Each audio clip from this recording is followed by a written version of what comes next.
Evaluation is the process of scientifically assessing the suitability of a proposed intervention by explaining how it works, identifying its biological strengths and limitations, making a justified scientific judgment, and recommending the most appropriate intervention based on the available evidence. Before we continue, get A-Level Biology Self-Study Textbook now from All Books in Uganda. It's the current textbook with aligned notes, sample items with responses aligned with the current format of analysis and evaluation. It's both learner and teacher-friendly. Get the bool now. Principles of evaluation. Before we continue, make sure you buy Self-Study A-Level Biology. Start by identifying the biological problem. State the strategy or use the strategy provided. This happens when the strategy is not provided. Identify the biological problem that requires intervention. This provides the basis for judging the effectiveness of every proposed strategy.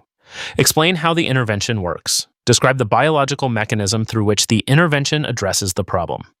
Framework, intervention, biological mechanism, effect on the biological problem. Explain the strengths. State the biological advantages of the intervention and explain how they improve the condition or solve the problem. Framework, strength, biological explanation, contribution to solving the problem. Develop the limitations. A limitation explains why the intervention may not completely solve the biological problem or the conditions under which its effectiveness is reduced. Principles. Begin with, however. State the biological weakness. Explain why it occurs. Explain how it reduces effectiveness. Link the limitation back to the biological problem.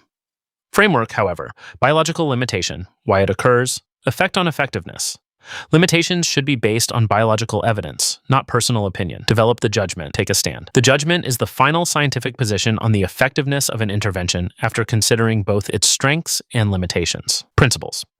Base the judgment on the biological evidence presented. Weigh the strengths against the limitations. State clearly whether the intervention is most effective, partially effective, suitable only under certain conditions, or ineffective. Justify the judgment by referring to the biological problem. Framework.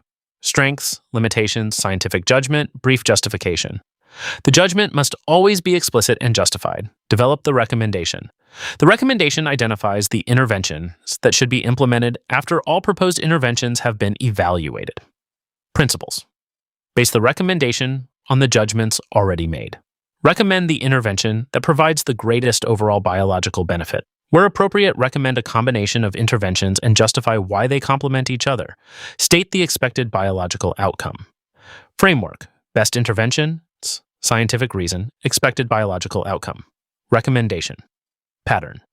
The official responses consistently follow this format. Each intervention is evaluated independently by explaining how it works, its strengths, its limitations, and its judgment. Only one overall recommendation is given at the end after all interventions have been evaluated. This recommendation identifies the best intervention or the best combination of interventions and justifies why it should be adopted. Evaluation framework. Biological problem, how the intervention works. Strengths, however, limitations. Judgment, final overall recommendation. As we summarize, start with the intervention or strategy. State the strategy or use the strategy. Describe how it works. Explain its strength to solve the problem. Develop biological limitations. Justify the effectiveness, and then make a final recommendation explained. Thank you for watching.